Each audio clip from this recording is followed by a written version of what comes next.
Hello guys, j'espère que vous allez bien. Bienvenue chez Ladoa. It's about everything. Et cette fois-ci, on va du côté États-Unis. Les États-Unis, en effet. Vous le savez, il y a une petite polémique, un clash qui se fait en deux titans du rap. Que ce soit 50 Cent, T.I. et toute la famille de T.I. The Great Hustle. Donc, on a pu voir les fils de T.I. venir défendre leur mère, Tiny, parce que oui, 50 Cent aime ça tacler les femmes, aime ça tacler les gens. Et la famille de T.I. sont venus, les enfants sont venus défendre leur mère, et bref. Et pour répondre aux réponses, 50 Cent a dit, il prépare un documentaire pour chercher à exposer notre ami T.I. Et on parle de tout ça. Moi, je me dis une chose, quand un rappeur annonce un documentaire sur des accusations visant un autre rappeur, on cherche la vérité ou un règlement de compte. Silence, on regarde le tout, et quand on sait que ça vient de 50 Cent, est-ce que réellement c'est pour la vérité ou c'est parce qu'il sait que il ne va pas aller en studio pour faire des clashs musicaux, comme dans le bon vieux temps. Donc, il va créer une humiliation ou vouloir avoir le contrôle de la narration. Donc, on est chez Ladoa, it's about everything. On regarde.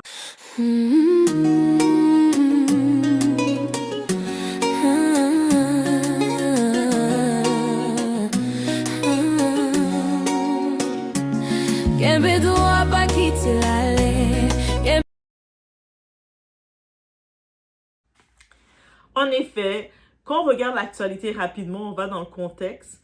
Il y a des médias comme Sportkida et Hot News Hip Hop rapportent que 50 Cent travaille selon des rumeurs sur un documentaire concernant les accusations visant T.I. et son épouse Tamika Tiny Harris. Vous vous rappelez, il y a quelques temps de ça, il y avait des accusations d'une trentaine de femmes qui ont toutes disparu, qui ont été fermées.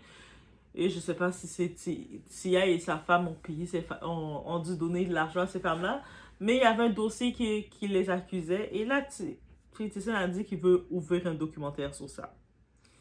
Il s'agit d'allégations publiquement rapportées ces dernières années. Aucune condamnation pénale définitive n'a été prononcée à ce jour concernant ces accusations de trafic ou de substances.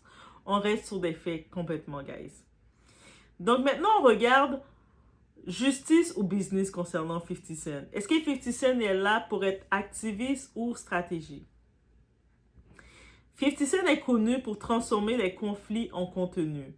Il l'a fait avec Diddy, avec ses anciens rivaux, que ce soit Ja Rule, etc., avec ses ex-partenaires, la mère de ses enfants, les mères de ses enfants même. Est-ce une démarche de soutien aux présumées victimes ou une opportunité médiatique dans un contexte de rivalité? On sait que 50 Cent, en vrai, il s'en fout des victimes. Il est là pour penser à lui-même et faire son propre show. On va se dire la vérité. Dans l'industrie, le documentaire est une arme. Le retour de bâton possible. Et là, c'est là qu'on y va sérieusement. Si on ouvre la boîte de Pandore, tout le monde peut y entrer. Il y a des médias comme People ont relayé des accusations de Daphne Joy contre 50 Cent. On se rappelle, Daphne Joy, c'est la mère de son deuxième enfant. Et lui, 50 Cent, il avait contesté le tout, il avait fait des avocats mettre un coup de pression à Daphne Joy. On sait que Daphne Joy, elle avait témoigné, elle était dans le cercle de Diddy. Elle semble être très tourmentée, ne pas très bien aller. Donc je me dis, 50 Cent, tu t'en prends à des gens qui ne vont pas bien déjà, t'es coupable. On se rappelle aussi son ancienne compagne, Shanika Tompkins, la mère de son fils, est engagée dans un long conflit judiciaire autour d'un contrat de Life Right. Cela montre quoi? Que dans le rap business, les documentaires peuvent devenir des champs de bataille juridique. La question du contrat de silence. Dans l'affaire opposant 50 Cent et Shanika Tompkins, il est question de contrat accordant des droits exclusifs sur leur histoire, sur son histoire qu'elle peut. Il sait. C'est quelqu'un, 50 Cent, il aime parler, exposer les gens, mais il sait que sûrement que dans son histoire, il y a tellement de choses à dire qu'il met un coup de pression à cette femme qui ne veut pas qu'elle parle. Il lui a fait signer un contrat il y a quelques années de ça sous pression. Et là maintenant, en 2026, elle est en train de se battre pour faire annuler ce contrat qu'elle avait dû signer sous pression. Et si elle a le support qu'elle doit avoir pour ce contrat-là, je vous dis, elle, je veux voir son documentaire. 50 Cent, go sit your ass, parce que elle a été dans la vie de 50 Cent quand 50 Cent n'était pas le 50 Cent qu'il était. Il était le Curtis qui vendait ses produits licites pour les produits licites et tout ça.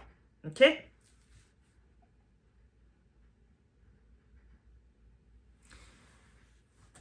On dit ce type de contrat, en effet, est légal aux États-Unis, mais médiatiquement, ça soulève un débat. Qui contrôle le récit? Qui peut parler? Qui peut monétiser l'histoire?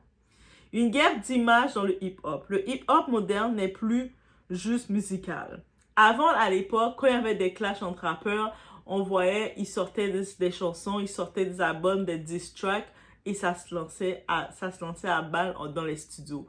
Maintenant, avec des personnages comme 50 Cent, c'est pas ça.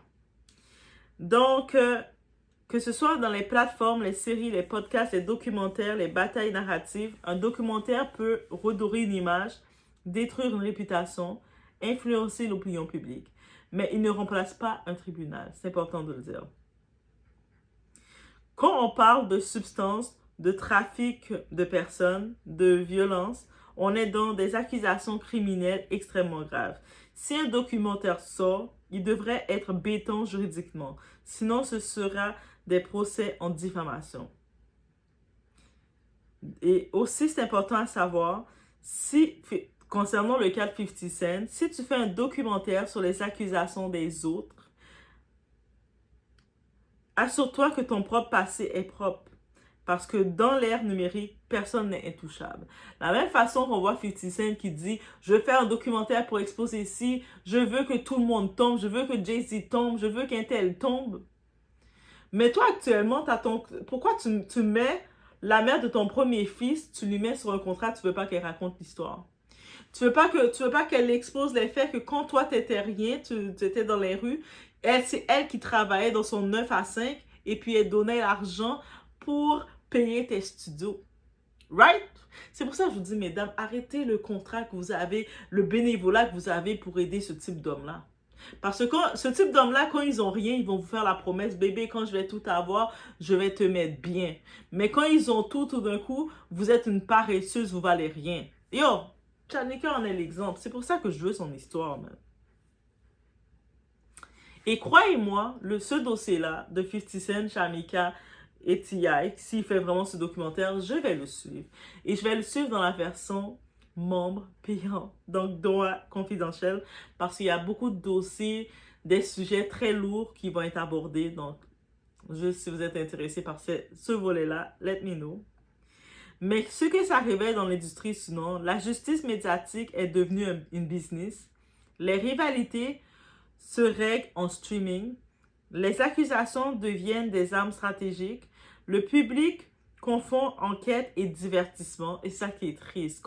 Peu importe qu'on le voit du côté francophone, du côté Afrique, on regarde par exemple maintenant le public, il se divertit d'un cas qui est au tribunal, par exemple le cas de Marcelo Tunasi, mais le monde utilise ça comme divertissement congossa au lieu que de savoir que c'est un cas tribunal.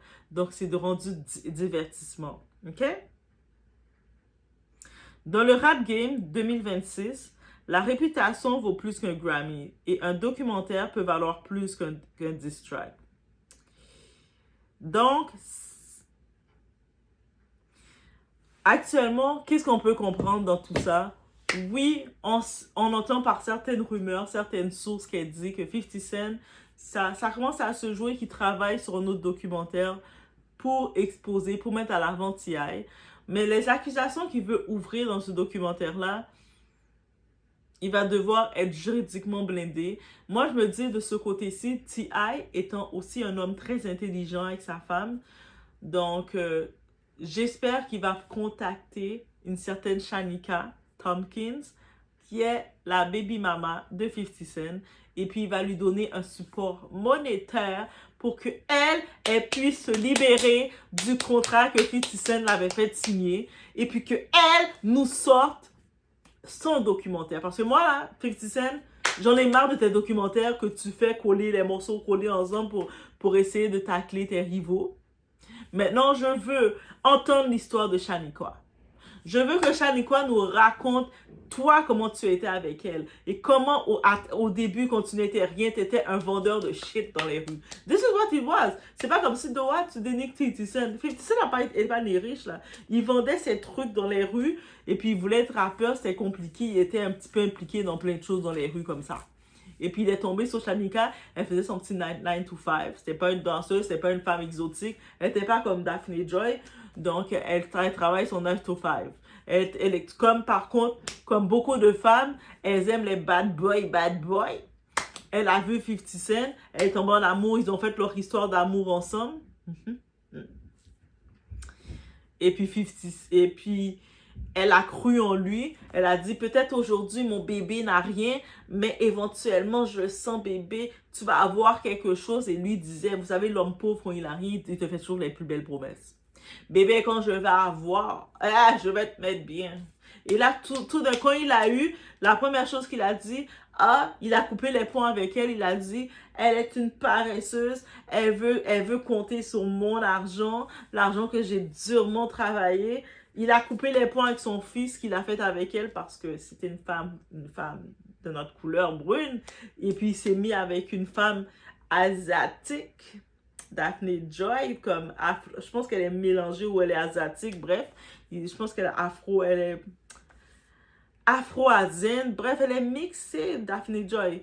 Il s'est mis avec elle en disant il va chercher du exotique. Et même avec son type, il a maltraité Daphne Joy.